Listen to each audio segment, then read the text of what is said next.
Você que trouxe a sua Bíblia, abra no livro de Gênesis, capítulo 37, versículo 3. Gênesis 37, 3.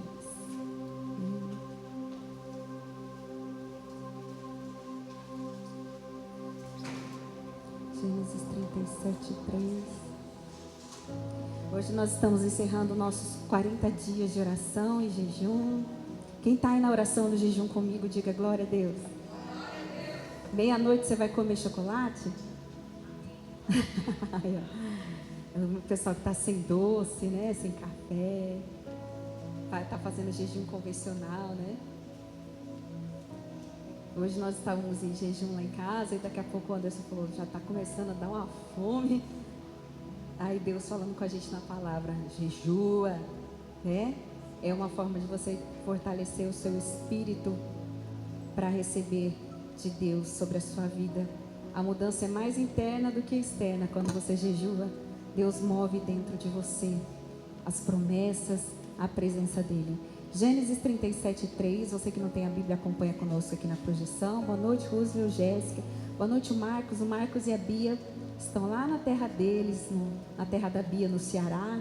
Vão ficar um mês lá. Deus abençoe vocês, já estamos com saudades aí. Aí estão lá com o pessoal de Camocim, no Ceará, com a família da Bia, assistindo o culto aqui com a gente. Vamos lá então? Gênesis 37, capítulo 37, versículo 3. Pode colocar na projeção, por favor. Acho que não está aparecendo só na tela aqui para mim, né? Aí, apareceu.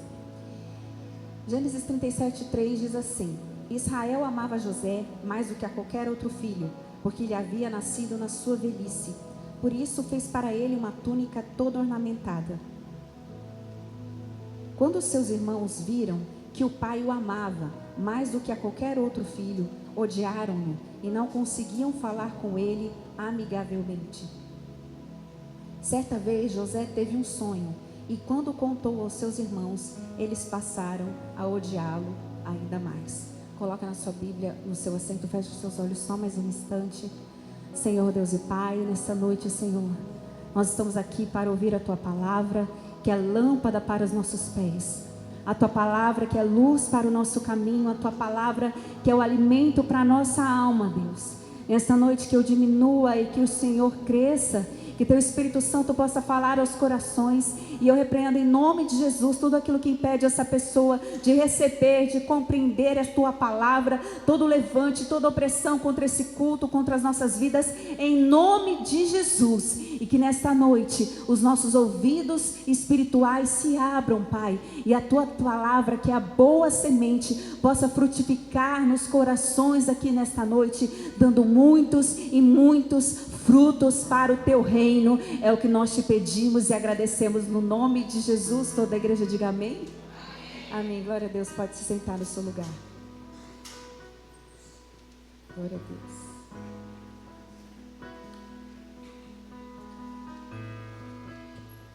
Hoje nós vamos falar a respeito da história de José. E aqui está falando que Jacó, aqui a Bíblia diz Israel, porque Deus já tinha mudado o nome de Jacó para Israel. Jacó, ou Israel, tinha 12 filhos, 12 meninos e uma menina, ou seja, 13 filhos, mas eram 12 homens e uma mulher. E aqui a Bíblia diz que ele amava mais o José, que ele tinha mais apreço pelo José, porque era o filho da sua velhice, era a rapinha do tacho. Só que José, ele não era o mais novo, depois dele ainda veio Benjamim. Só que Benjamim ainda era muito criança.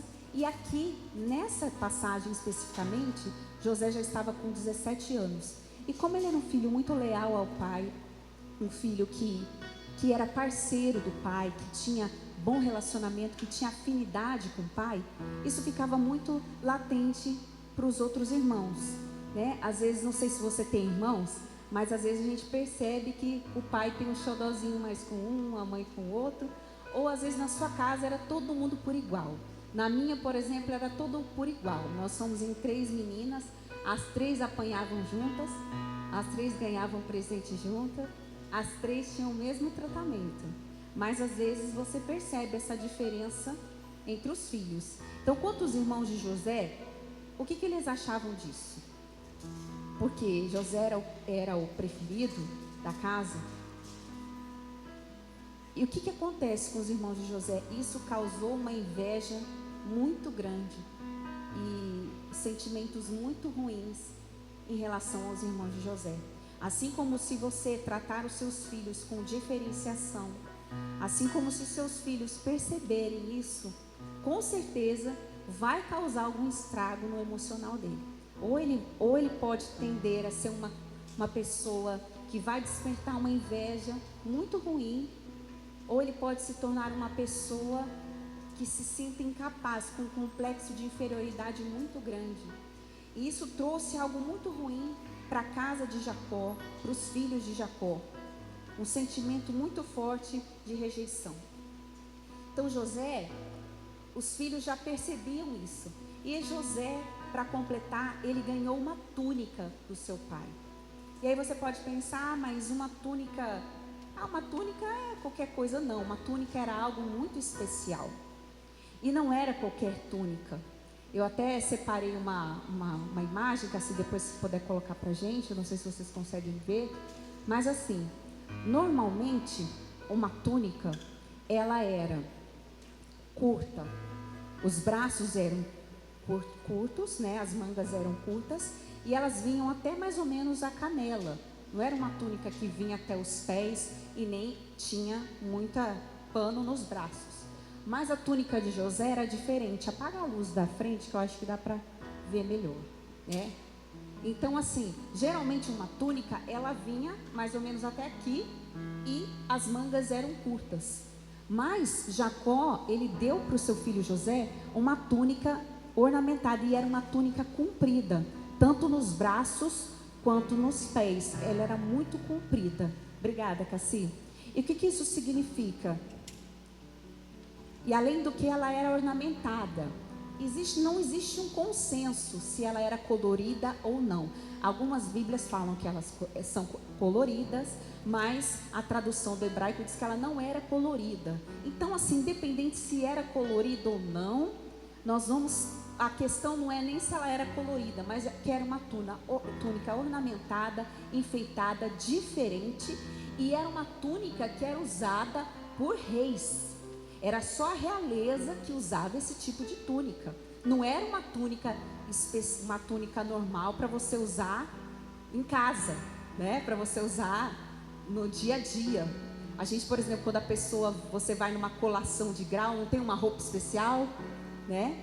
Quando você vai diante de uma audiência, o juiz não está com uma roupa especial, né? Que a gente chama de toga. Imagina você com a toga dentro de casa, né? Seu pai te deu uma toga e você está andando lá no meio dos seus irmãos. O que é isso? É o juiz? É a autoridade? É alguma coisa especial? Então, a túnica comprida era uma veste especial que significava que José era o filho predileto de Jacó, como também significava que o seu pai pretendia colocar ele como principal herdeiro e líder de todo o clã.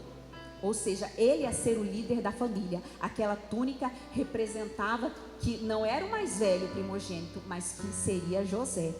E aí, para piorar, José ainda tem um sonho. Só que foi Deus que deu esse sonho para José, que Deus engrandeceria José e que seus irmãos se curvariam diante dele, que seus irmãos precisariam dele, não só os seus irmãos, mas os seus pais também. E aí José, ele incorre, né, no erro de compartilhar o sonho dele com quem não sonha com ele. Muitas vezes quando Deus te dá um sonho, um projeto, guarda em oração antes de você concretizar. Eu passei no concurso, fui chamado. Não sai colocando. Espera você passar pelas etapas. Espera você concluir. Espera você tomar posse. Espera você começar a trabalhar. Começa a orar por aquilo e conta só realmente para quem ora com você, né? Porque o segredo, ele protege o milagre. E às vezes você vai compartilhar com alguém que não sonha com você. E José compartilhou o sonho. E isso fez com que os irmãos odiassem ele ainda mais. Além de ter a túnica colorida, além de ser o preferido do pai, e ainda está falando que no sonho dele a gente vai se dobrar a ele. Ele vai ser o maior da casa, ele vai ser o principal. Quem José pensa que é? Então o que eles pensaram? No fundo, eles ficaram com medo do sonho de José, do que Deus poderia fazer. E aí eles pensaram: se a gente matar o sonhador, a gente mata o sonho junto. Então eles armaram contra José, lançaram José numa cova, numa cisterna. Depois um dos irmãos ficou com dó, falou: não vamos deixar ele morrer aí, vamos vendê-lo como escravo para o Egito. E assim ele foi vendido. Em Atos 7:9 fala que o que motivou foi a inveja. Atos 7:9. Os patriarcas, tendo inveja de José, venderam-no como escravo para o Egito. Deus, porém, estava com ele. Amém? Independente do que aconteça de ruim na sua vida, ou se algumas portas que você queria que se abrissem, se fechem, não significa que Deus não está com você. Deus deixou bem claro aqui que apesar dele ser vendido pelos irmãos, apesar dele passar por esse sofrimento, que Deus estava com ele, assim como Deus está conosco. Deus não te abandonou porque você está enfermo. Deus não te abandonou porque você está passando por uma dívida. Deus não te abandonou por causa desse problema da sua casa. Deus continua com você. E um dia você vai entender o propósito de tudo isso que você está vivendo. Amém? Glória a Deus, andar. Então assim Deus trabalha. E aí ele é vendido pelos irmãos, e Deus retira José daquele ambiente de proximidade com os seus irmãos, para que Deus pudesse fazer algo grandioso na vida dele. E eu comecei a realmente meditar sobre isso, para falar com Deus, como que Deus tratou o coração de José, para que José perdoasse e para que José conseguisse superar tudo isso. E Deus começa tirando José daquele ambiente familiar, tirando José de Canaã e levando José para o Egito.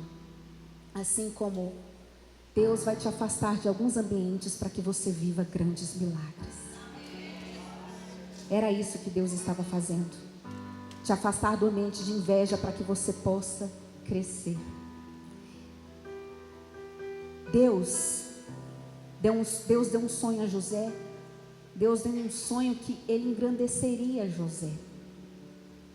E além disso, ele ganhou uma túnica especial do seu pai Jacó. E isso causou inveja dos seus irmãos.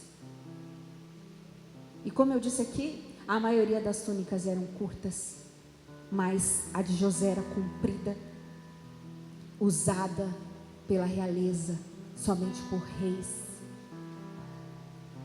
Deus já estava vestindo José do seu futuro. Quando ele ganhou aquela túnica, Deus já estava vestindo José do seu futuro, porque um dia Deus iria fazer José governador sobre todo o Egito, e ele usaria muitas túnicas como aquela, aleluia. Assim como Deus já está no seu futuro. Por mais que tentem rasgar as suas vestes, por mais que tentem te ferir, te caluniar, te afrontar, a sua túnica não é feita de tecido, ela foi costurada através das suas orações, das suas lágrimas, das suas renúncias. Ela foi bordada pelo Espírito Santo, e ninguém consegue apagar o brilho que Deus colocou dentro de você. Dentro de você, a unção que Deus derramou dentro de você, aleluia. Quando você passa tempo com Deus no altar orando, Deus está bordando uma túnica para você. Deus está te revestindo de uma força especial, sobrenatural, aleluia. Então os irmãos de José pensaram: se eliminarmos o sonhador, então nós vamos eliminar o sonho. O problema é que o sonho não era de José, O sonho era de Deus. E os planos e os sonhos de Deus não podem ser frustrados. Deus estava nos sonhos de José, assim como Ele está nos seus sonhos. É algo que Ele está colocando. Então não se preocupe com a perseguição. Não reclame da túnica colorida que Deus te deu. Não reclame da perseguição. E não se preocupe, porque esse foi um sonho que Deus colocou no seu coração. Então creia, não se preocupe, porque os sonhos de Deus jamais vão morrer. Eu bem sei, Senhor, que tudo podes e nenhum dos seus planos podem ser frustrados. Aleluia. Podem rasgar a túnica, mas não podem rasgar a unção que José carrega, a presença que José carrega. E aquela túnica causou tanto ódio, tanta inveja, mas José prosseguiu. Ele não ficou preso ali na noite da cisterna. Ele não ficou preso na noite que ele foi traído.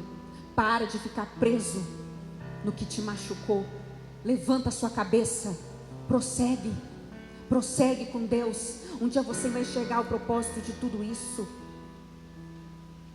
E eu fiquei me perguntando como que José poderia esquecer o que os irmãos fizeram com ele.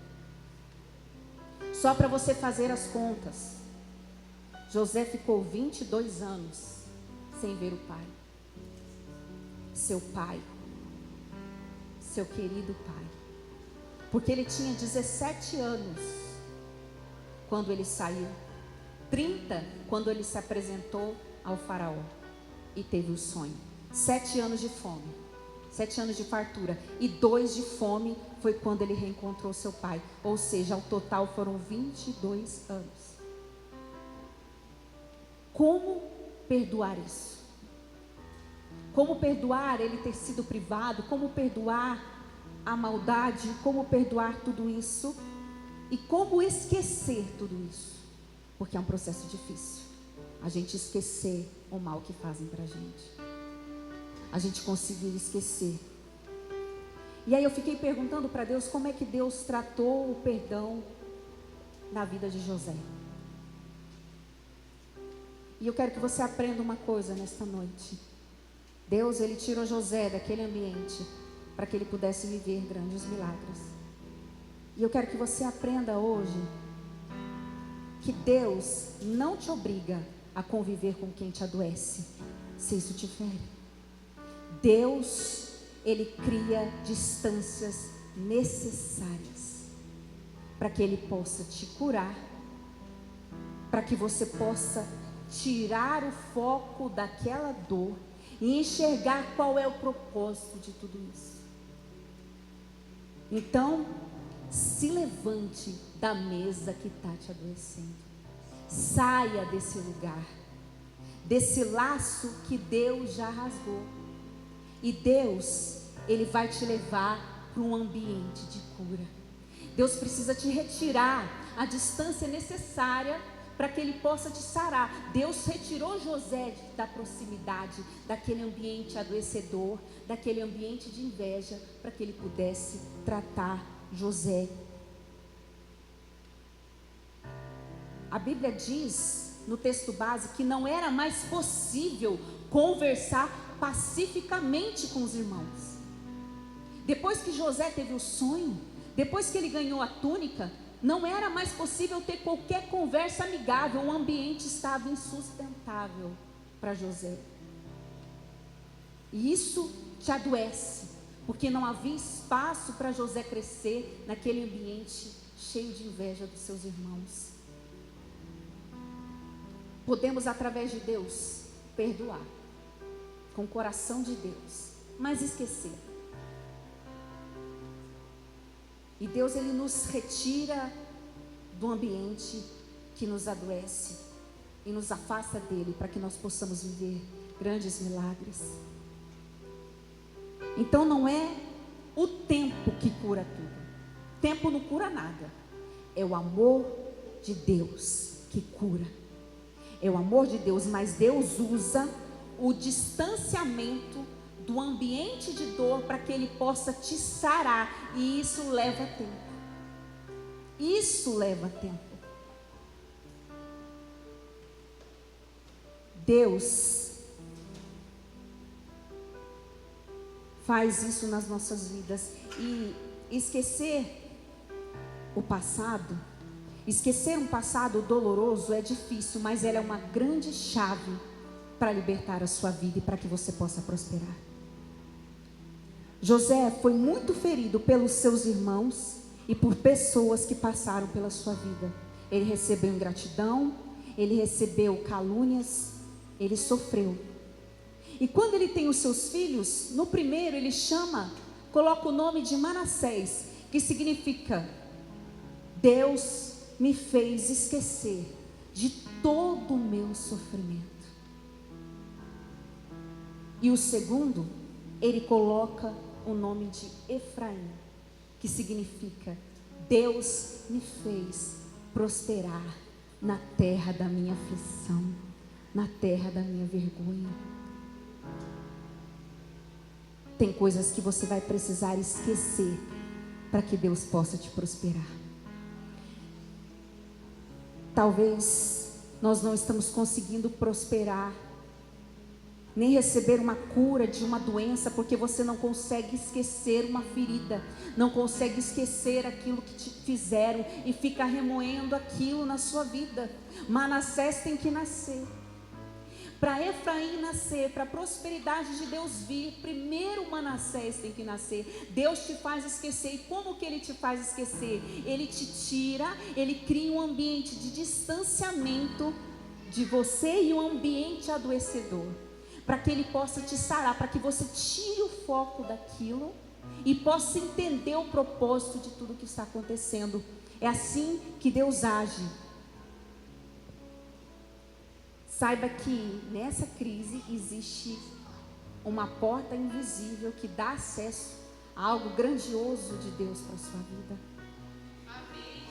Deus transformou o mal que fizeram para José no seu bem. E José foi capaz de entender isso quando ele testemunhou aos seus irmãos.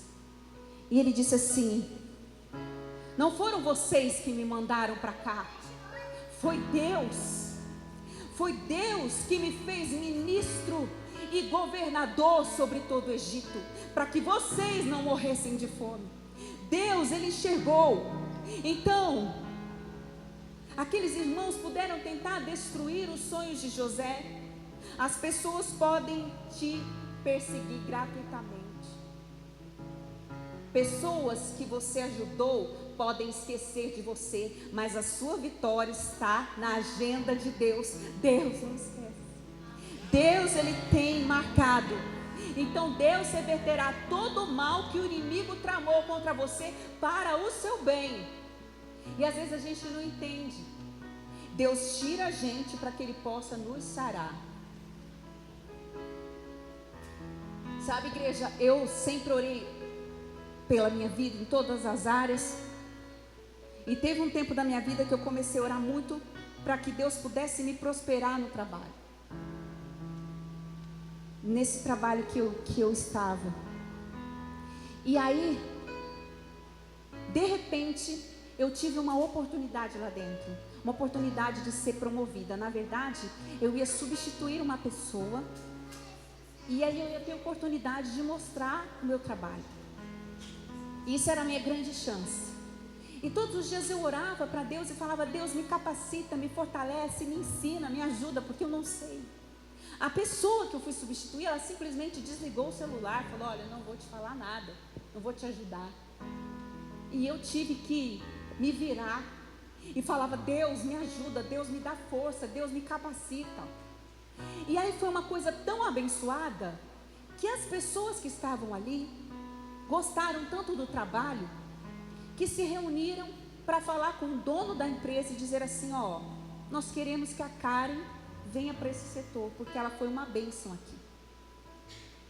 Eles não queriam que eu entrasse no lugar daquela pessoa que estava ali. Eles queriam que eu somasse com aquela pessoa, porque o serviço andou. E eu fiquei tão feliz com aquilo, eu me senti tão reconhecida, né?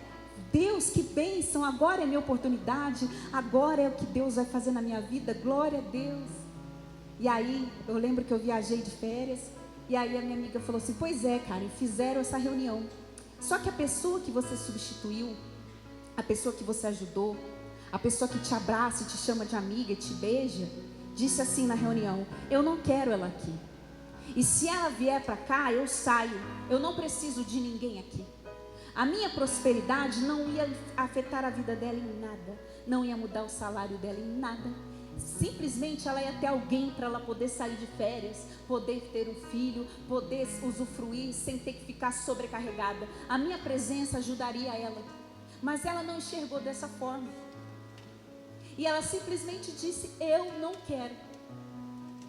E quando eu soube disso, eu fiquei profundamente abalada, não só com a falsidade da pessoa, mas eu coloquei expectativa naquilo. Eu falei, Senhor, eu achava que era a minha chance, eu achava que era a minha oportunidade. E aí vem uma pessoa e rasga a minha túnica. Aí vem uma pessoa e rasga a minha oportunidade, Deus. E aí, Deus falou comigo, quem é Golias para decidir o seu destino? Quem é essa pessoa para decidir o seu destino? Quem decide o seu destino sou eu. Quando Golias se levanta na vida de alguém, não é para derrubar, mas é para que o propósito de Deus se cumpra na sua vida. E por causa daquela porta fechada, Deus falou, minha filha, não é por aqui. A porta que eu tenho para você é infinitamente melhor. O seu ouvido não ouviu, os seus olhos não viram e nem subiu ao seu coração. Não é aí que eu te quero. E foi isso que me impulsionou a estudar e a estar no lugar que eu estou hoje. E eu estou sendo tão abençoada. E hoje, se eu pudesse encontrar essa pessoa, eu ia dar um abraço nela e falar, obrigada por você ter falado não. Porque ela não tem poder de decidir a minha vida, é isso que nós temos que entender. Ela não tem poder. E hoje, no lugar que eu trabalho, nós temos uma vez na semana um grupo de oração. E lá eu prego a palavra, lá eu louvo no meio dos servidores, no meio das pessoas que estão ali. E quando eu me vejo lá ministrando a palavra, eu falo, Deus, o Senhor não me colocou aqui simplesmente para me dar um trabalho abençoado. O Senhor me colocou aqui para trazer o seu propósito aqui. Assim como Jesus, ele tinha uma profissão, ele era carpinteiro, mas o propósito dele era trazer salvação para toda a humanidade. Ele era o carpinteiro que consertava corações, que consertava a alma. Assim como ali é a minha carpintaria, eu estou ali para trabalhar, mas o meu propósito ali é falar do amor de Deus e ganhar vidas para Jesus. Por isso Deus me colocou naquele lugar. Por isso Deus me permitiu chorar quando fui traída, para que Deus dissesse aqui, não filha, não é aqui que eu tenho para você. Aonde eu vou te levar, você vai falar do meu nome, vai ter um púlpito para você lá, você vai louvar o meu nome, porque você não é só uma marceneira, você é um instrumento, um vaso para levar a palavra de Deus. Então tudo existe um propósito de Deus. Então entenda, não fique remoendo quem fez algo com você, quem fechou uma porta na sua vida. Se fechou, sem a permissão de Deus, Deus vai abrir. Não se preocupe. Se Deus deixou fechar, glória a Deus, porque a porta que Ele tem é maior do que eu imagino. Para de chorar. Para de reclamar para Deus pelo não que Ele disse. É amor e cuidado dEle com a sua vida. Tem uma carpintaria te esperando que você não consegue enxergar. E às vezes a gente está com o foco errado. José, ele decidiu viver leve de todo aquele peso. É difícil esquecer. Olha, eu te perdoo, tá? Você me traiu, você mentiu, você me fez de boba. Mas eu não consigo esquecer. E tem gente que esquece com uma facilidade, né, gente? Não é verdade? Ah, mas eu amo o Joãozinho. Eu amo a Mariazinha. Está me mentindo, está me traindo. Mas eu quero casar com ele, eu quero casar com ela. Pastora, sabe qual que é a nossa música? Qual? Você não vale nada, mas eu gosto de você. Você não vale nada, mas... Aonde que isso está na Bíblia? E tem gente que esquece com a facilidade, né? Mas a maioria não esquece. A maioria das coisas que fazem pra gente, a gente fala assim, não, eu perdoei, mas aquilo fica remoendo na nossa mente, remoendo, martelando, martelando, martelando. E José decidiu viver leve daquele peso. E o que manteve José firme, o que manteve José forte, foram os sonhos. José se manteve sonhando. E é isso que dá esperança para o nosso coração. Dependente das portas que fechem na sua vida, continue sonhando. Continue sonhando com aquilo que Deus tem para a sua vida. E esse foi um combustível para José superar as adversidades. Então, José, ele é vendido como escravo para o Egito. Quando ele chega na casa de um homem muito importante chamado Potifar, ele percebe que Deus era com José, porque tudo que José toca prospera. Então José, ele foi treinado para administrar fartura. Ele vai para uma casa onde tinha muita fartura.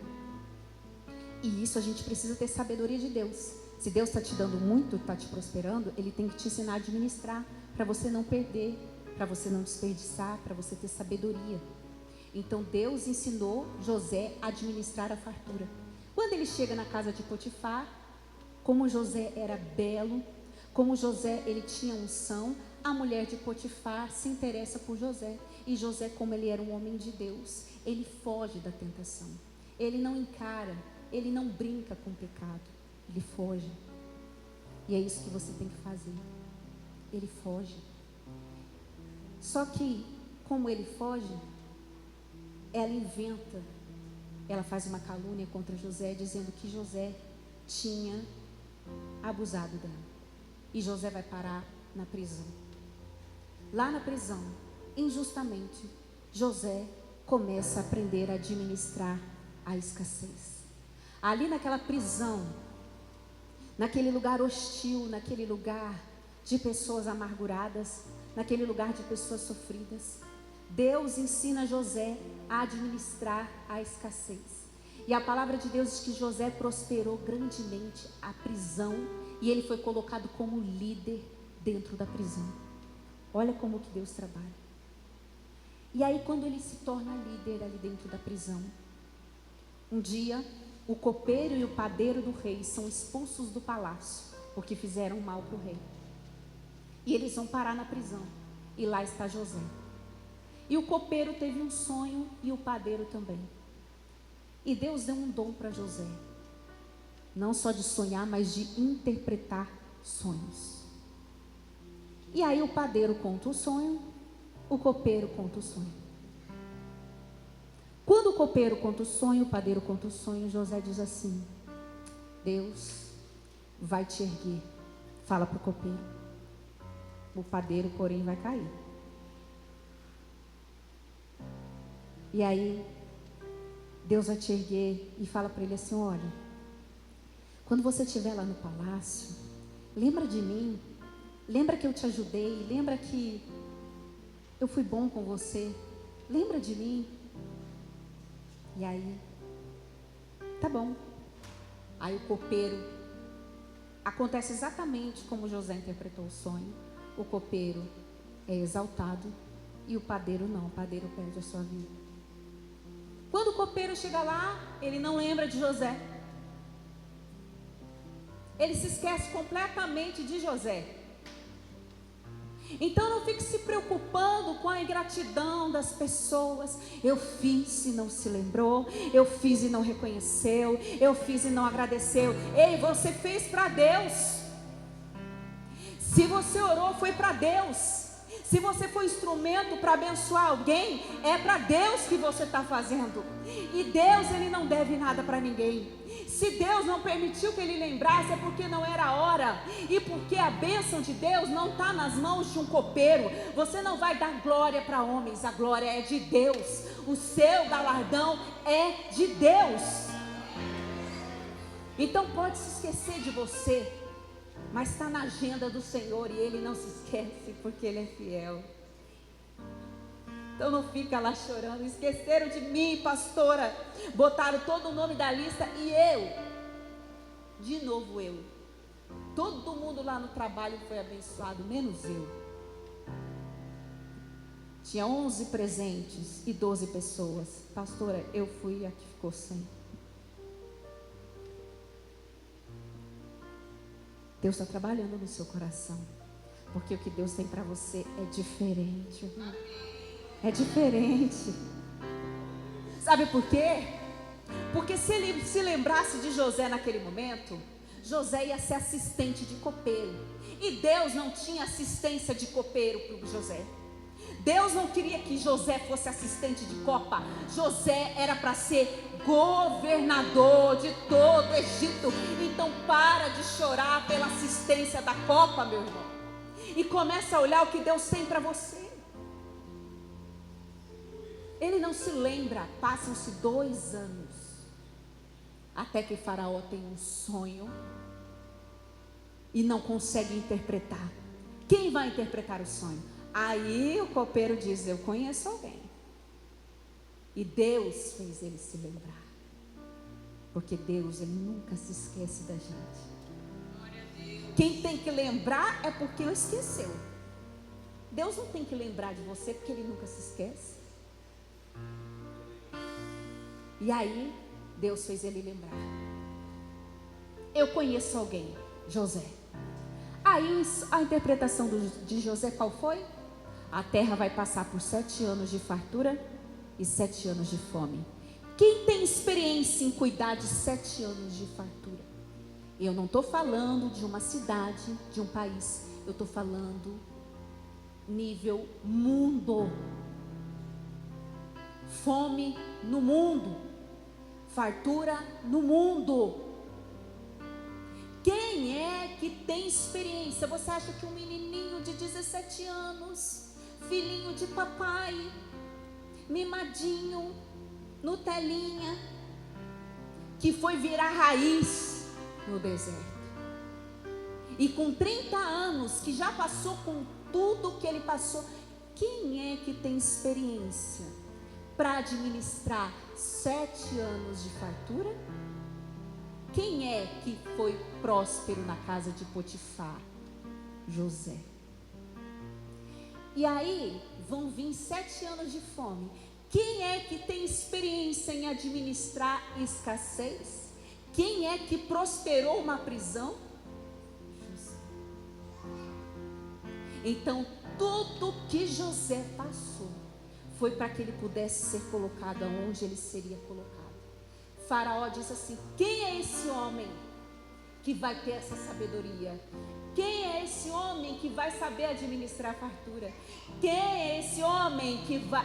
Tandara já pegou. Quem é esse homem que vai administrar a escassez? Quem é? Quem é? Quem é? Quem é o nome que está sendo falado lá no céu? José, José, José. Deus é que faz Faraó sonhar. Assim como o seu nome está sendo falado lá no palácio enquanto você está na prisão. Então fica fiel, fica firme. Porque José, igreja, ele não ia ter condições nenhuma de administrar fartura e escassez sem experiência. Ele não ia saber resolver a situação. Ele não ia saber o que fazer. Ele não ia saber. Mas Deus, tudo que você passa é um processo. Sabe por quê? Porque a fome viria sobre a terra. E se essa fome viesse, toda a família de Jacó iria morrer. Todos os irmãos de José iriam morrer de fome. E Deus coloca José ali para ajudar a sua família, para zelar pela promessa, porque a sua prosperidade tem um propósito. Deus não te prospera só para sua vaidade. A prosperidade de Deus é para propósitos maiores, é para almas, para vidas, para coisas grandiosas. Então Ele tinha propósito que vai te forjar. Por isso que Deus foi tirando José daquele ambiente. Próprio Jesus, igreja. Jesus, ele ia pregar em Nazaré. Os homens ficaram maravilhados com a palavra dele e de repente entrava a dúvida. Mas ele não é de Nazaré? Mas ele não é filho do carpinteiro? Mas como que ele faz tais coisas? Um dia Jesus está pregando e na sinagoga tinha uma cadeira vazia. E essa cadeira era destinada para o Messias. E Jesus vai e senta na cadeira. E Jesus prega sobre Isaías. O Espírito do Senhor está sobre mim e me ungiu para proclamar as boas novas. E as pessoas ficam maravilhadas com a pregação de Jesus, quando de repente Jesus fala assim: olha, havia muitas viúvas em Israel, porém o Senhor escolheu uma viúva de Samaria. Aí Jesus começa a falar da incredulidade do seu povo, e que o profeta não tem honra na sua pátria. Por isso que às vezes ele te tira ali do meio da família para te prosperar. Por isso que ele te tira do meio de algumas pessoas, porque ele não tinha honra ali. Jesus não tinha honra ali. E quando ele começa a falar isso, ficaram com tanta raiva dele que tentaram jogar Jesus do precipício. Vamos nos livrar de Jesus. E quando eles tentam jogar Jesus, Jesus se faz invisível. Eles não conseguem ver Jesus. E não conseguem porque não era o tempo de Jesus partir. Não daquele jeito. E aí Mateus 6,5 diz que Jesus não conseguiu realizar milagres poderosos em Nazaré, exceto curar alguns doentes com as mãos, por causa da incredulidade das pessoas. Marcos 6,5. Coloca aí, por favor. Marcos 6,5.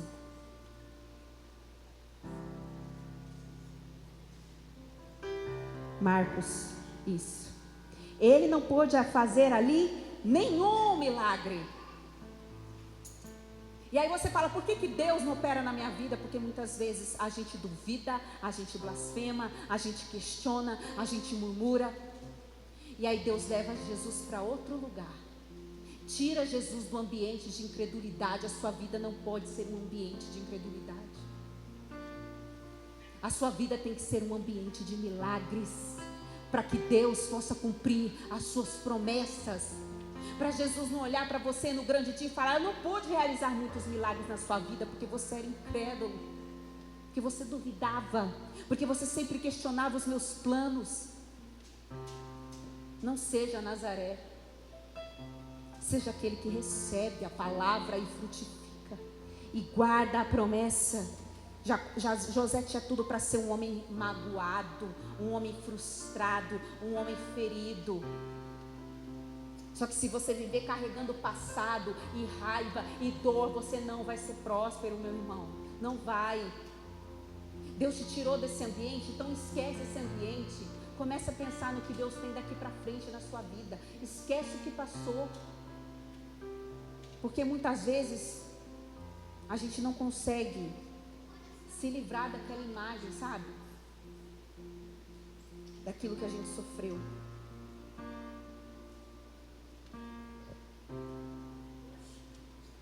E para José,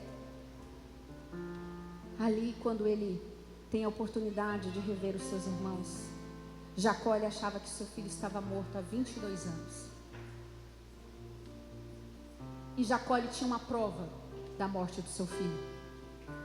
Quando os irmãos de José tramaram a sua morte, tramaram de pensar que o seu pai pensasse que ele havia morrido, eles pegaram essa túnica colorida e encheram de sangue de animal, para que pudessem mostrar a túnica para Jacó pensar que José havia morrido.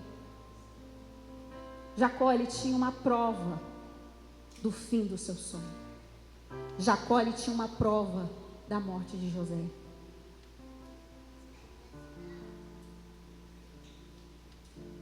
Ele tinha aquela túnica guardada com ele. A lembrança do meu filho que se foi. Quando começa a fome sobre a terra, passa os 7 anos de fartura e vem os 7 anos de fome. No segundo ano de fome, porque tem muito tempo ainda de fome na terra.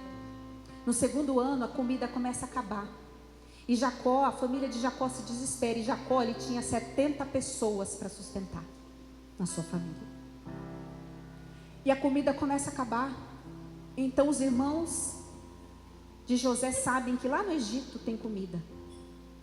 Eles não sabem que é José que está lá, porque eles mudaram o nome de José. Ele foi governador, não era um governador José. Eles colocaram um nome egípcio nele. Então quando a comida acaba e bate o desespero, Jacó diz assim: vão lá buscar comida, vão lá pedir ajuda, senão vai morrer todo mundo. Aí os irmãos chegam diante de José e não reconhecem José. José já estava ali, né, já mais velho, já quase beirando os 40. Eles não reconheceram José com as trajes de egípcio, né? E aí eles chegam para José e falam assim: olha, a gente veio buscar comida, senão a nossa família vai morrer. E aí ele fala assim: eu quero saber, cadê o irmão mais novo de vocês, o Benjamim? Aí eles dizem assim: não, ele ficou porque ele é o xodó do meu pai não deixou Benjamim ir. Jacó não deixou o mais novo ir. Não vou deixar ele ir com esses meninos não, eu vou proteger Benjamim. E aí José sabia, só que José queria testar os seus irmãos, para ver se eles iam agir da mesma forma que agiram com ele. Porque José, ele perdoou, mas ele lembrava do que tinha acontecido. E a lembrança que quando fala que Deus me fez esquecer do meu sofrimento, significa que você não fica mais remoendo aquilo, que aquilo não paralisa a sua vida, que aquilo não te neutraliza, que aquilo não envenena os seus relacionamentos. E aí ele fala: eu quero que vocês tragam Benjamim. E aí eles pensam assim: não, mas trazer Benjamim, pelo amor de Deus, não faça isso. Eu só vou liberar comida se vocês trouxerem Benjamim. Tem mais. Vocês vão deixar um de garantia. Deixa Simeão aqui. Esse Simeão ficou lá.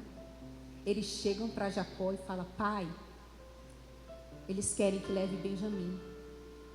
E Simeão está preso lá. Aí Jacó pensa: vai morrer todo mundo de fome? Tem 70 pessoas aqui que vão morrer. Eu vou perder, eu já perdi José, José morreu. Eu vou perder Benjamim, eu vou perder Simeão. Aí Jacó se desespera: meu Deus, vou perder 3 filhos.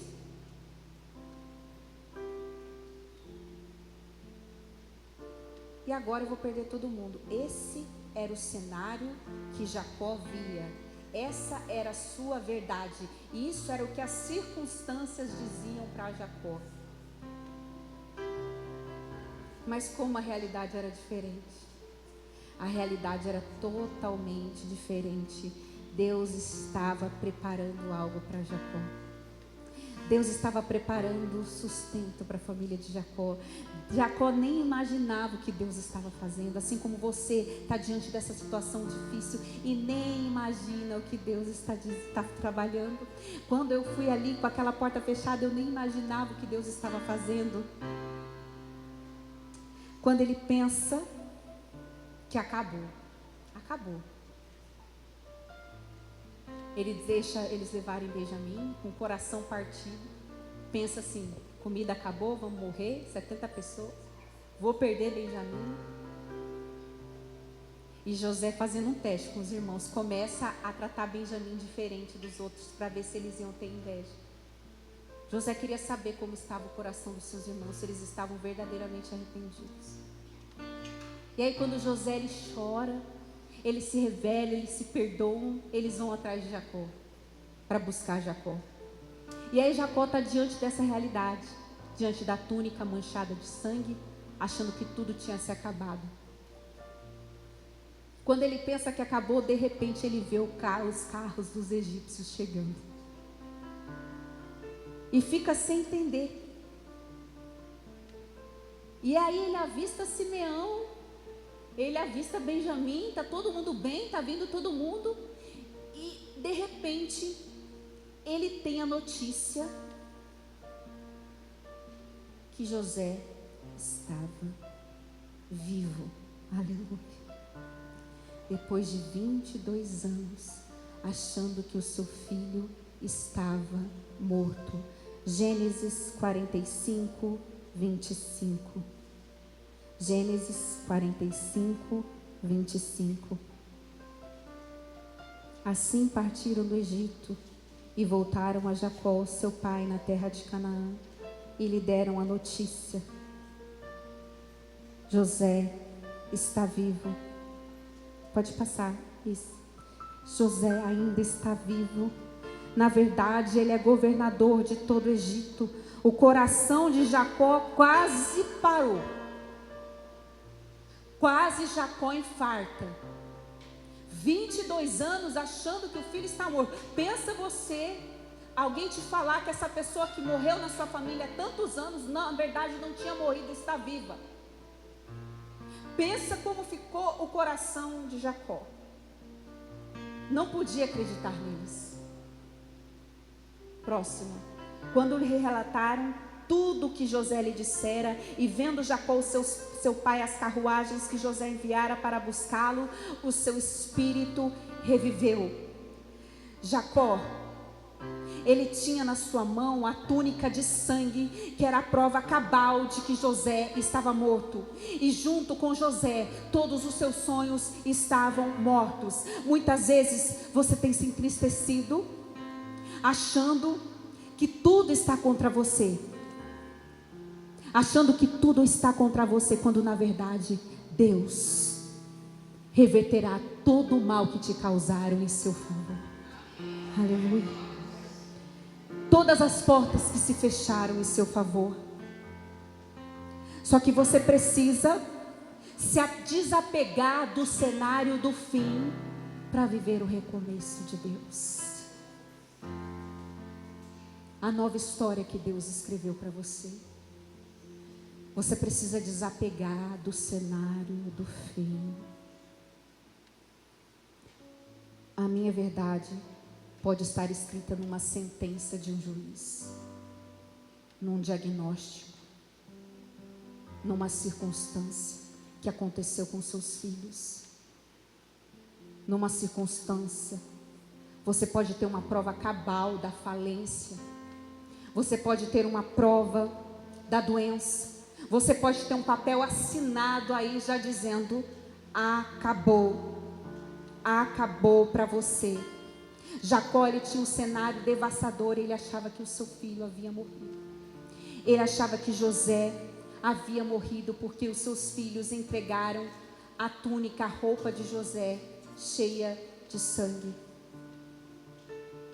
O inimigo tem te dito que acabou através de uma mentira.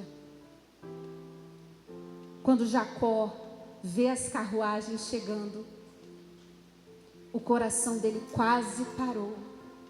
E Deus fez o espírito dele reviver. Glória a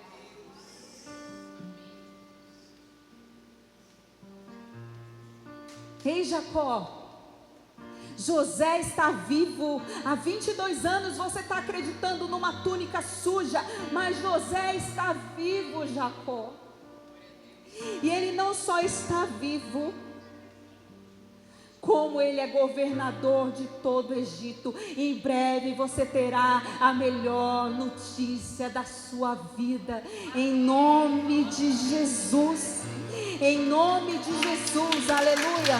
Essa mentira vai cair da sua vida, em nome de Jesus, aleluia. Jacó tinha uma terra seca e 70 pessoas para alimentar. Achava que ele havia perdido seus filhos, Benjamim e Simeão.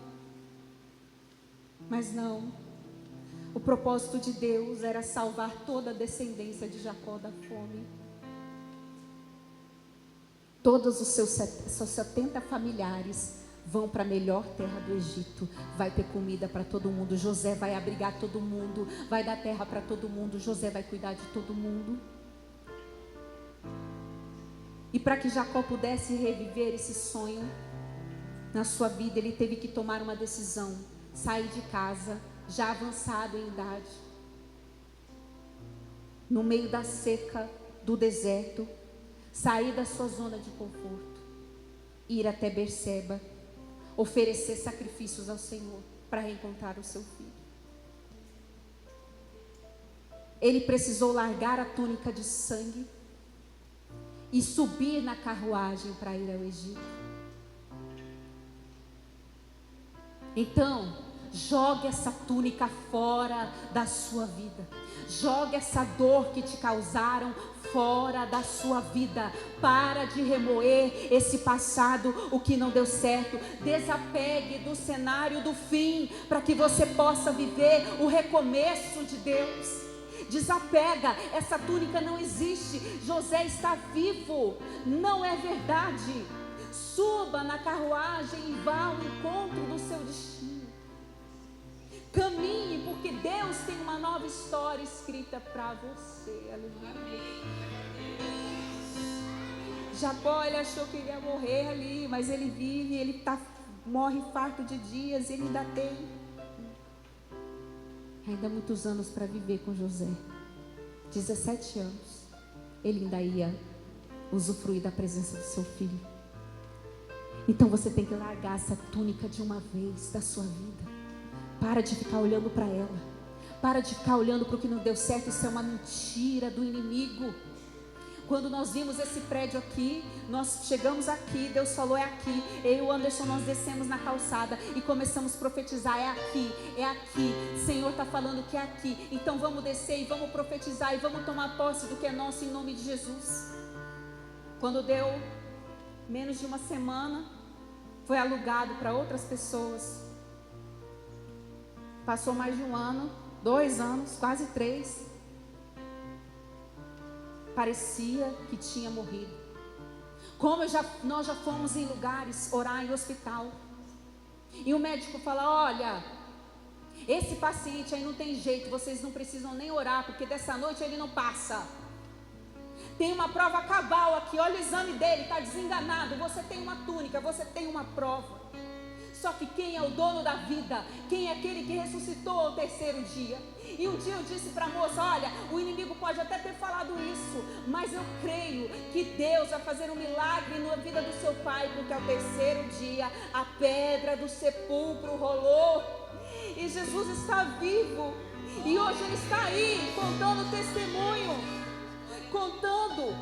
Eu lembro que eu cheguei na UTI e falei, olha, seu José, nós um dia ainda vamos tomar cafezinho com bolinho de chuva e vamos rir de tudo isso. Você acredita? Eu acredito. E o médico falou, ele não passa dessa noite. E aí está o seu José, já tem quantos anos? Quase 10 anos. Que ele está aí firme e forte. E nós sentamos, comemos bolinho de chuva, tomamos café e rimos de tudo isso. A primeira coisa que ele fez, ele falou, pastora, o seu café e o seu bolinho está pronto.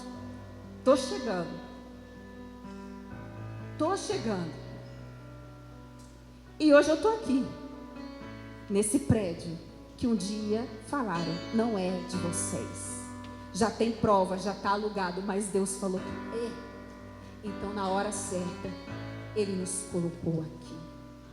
Então Deus é assim, não importa qual prova que o inimigo colocou para te entristecer. Hoje, em nome de Jesus, você será curado. Em nome de Jesus, hoje você vai se desapegar desse cenário do fim para viver o recomeço de Deus. Se coloque em pé, você que pode, nós vamos orar. Nós vamos orar hoje para que Deus ministre a cura sobre a sua vida, a restauração sobre você. Porque você não pode desistir do que Deus tem para você. Ainda que existam decretos contra a sua vida, ainda que existam palavras liberadas contra a sua vida, maior é o Senhor. Maior é aquele que fez a promessa na sua vida, na sua vida. Porque Deus, Ele tem uma sentença liberada ao seu respeito. Aleluia, aleluia. Elisângela Decknes, vem aqui. Elisângela, quando eu estava orando hoje à tarde, eu via vários decretos no meio da sua família. Doenças, problemas, enfermidades, um caos. Várias notícias, várias túnicas foram colocadas diante de você para esmurecer a sua oração. Mas Deus falou comigo assim: eu estou assinando uma sentença favorável a você. Não fique apegada a essas notícias que você tem recebido. Deus está assinando. Eu tenho uma sentença favorável sobre a sua família, sobre a sua descendência. Por isso que você viu aquele menino sair do hospital. E muitos milagres você ainda verá, porque apesar dos decretos serem negativos, apesar de terem assinado o contrário, a última palavra é de Deus. Existe uma sentença favorável em favor da sua família. Receba em nome de Jesus. Amém? Todos esses diagnósticos, todas essas notícias que você recebeu vão cair por terra. Deus vai reverter para o bem, e isso será testemunho na sua vida, em nome de Jesus. Sabe por quê? Que Deus diz assim, ó: se tentar matar os teus sonhos, sufocando, levante as mãos. Se lançaram você e ferido, perdeu a visão. Se tentar matar os teus sonhos, sufocando o teu coração, se lançaram você numa cova e perdeu a visão. Não desista, não pare de crer. Os sonhos de Deus jamais vão morrer. Não desista, não pare de lutar, não pare de adorar. Levanta teus olhos e vê. Deus está restaurando os teus sonhos. E o que? E a tua visão.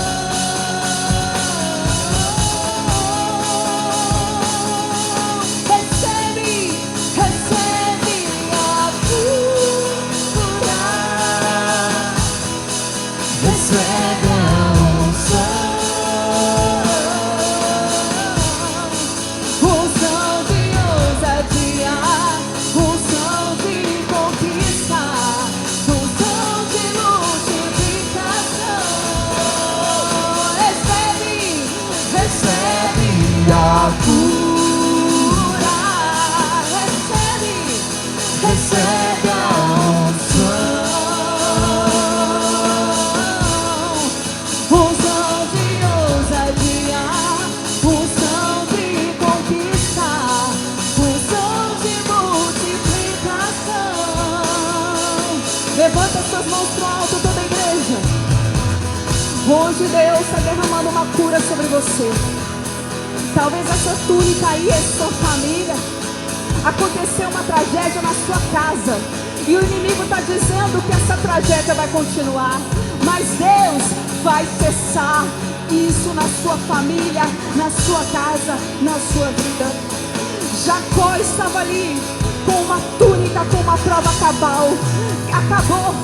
Acabou Jacó, acabou. Ele achava que era o fim, mas Deus estava preparando tudo para abençoar a vida dele. Imagina quando de repente ele vê a carruagem, quando de repente ele escuta: ei, José está vivo. Deus está dizendo: ei, quando você menos esperar, a carruagem vai estacionar na sua casa e vai dizer: ei, esse processo aí caiu por terra, você saiu vencedor. Ei, o que tramaram contra você caiu por terra. Ei, esse exame não existe mais. o seu sangue está normal, a sua saúde está normal. E quando você menos esperar, você terá a melhor notícia da sua vida. As pernas de Jacó bambearam, as pernas de Jacó desfaleceram, ele quase infartou, mas quando ele soube que o sonho de Deus estava vivo, a palavra de Deus diz que o espírito dele reviveu. E hoje Deus vai te fazer reviver cada promessa que Ele te deu. O inimigo não destruiu, você ainda é chamado por Deus, o seu chamado não morreu, a sua bênção, a sua promessa não acabou. O que Ele prometeu sobre a sua casa continua em pé. Persevere. E hoje seja curado, pare de remoer, larga essa túnica de lado, esquece o cenário do fim e olha para o recomeço que Deus tem para você, de cura, de restauração. Hoje uma unção forte está descendo sobre esse lugar e Deus está derramando a unção e cura sobre a sua vida, em nome de Jesus,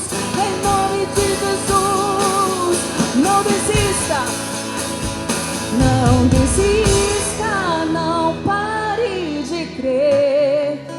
Sonhos de Deus. Não desista, não pare. E levanta. Consegue levantar? Para de olhar para baixo. Levanta os olhos. E Ele está. E o quê?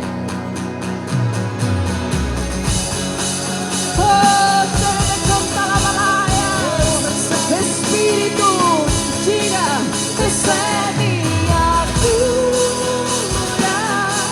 Eu recebe a unção.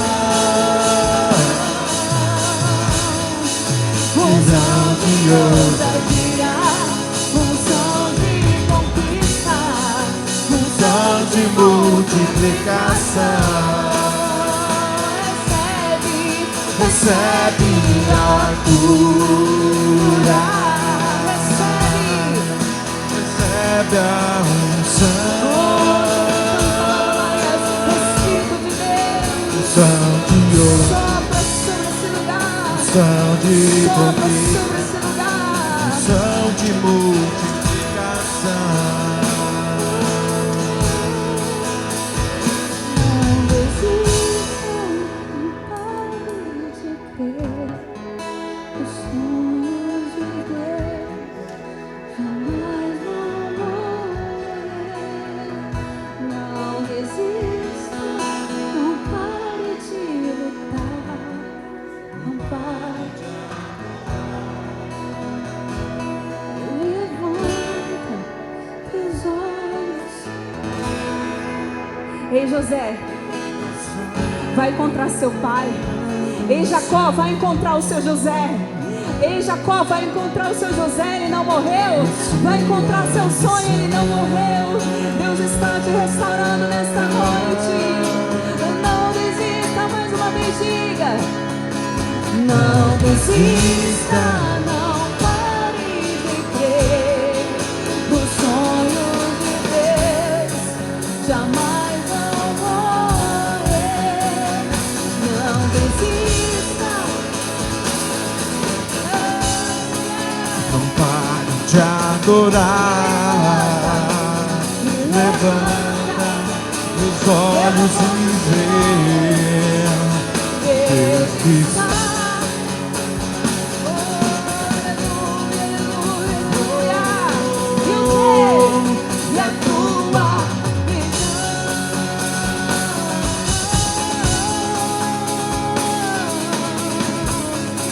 Recebe a cura, recebe a unção. Receba sobre os seus filhos unção de ousadia, Unção de conquista, unção multiplicação. Unção de multiplicação. Recebe a cura. Recebe a unção. Unção de ousadia, unção de conquistar, Unção de multiplicação. Unção de multiplicação.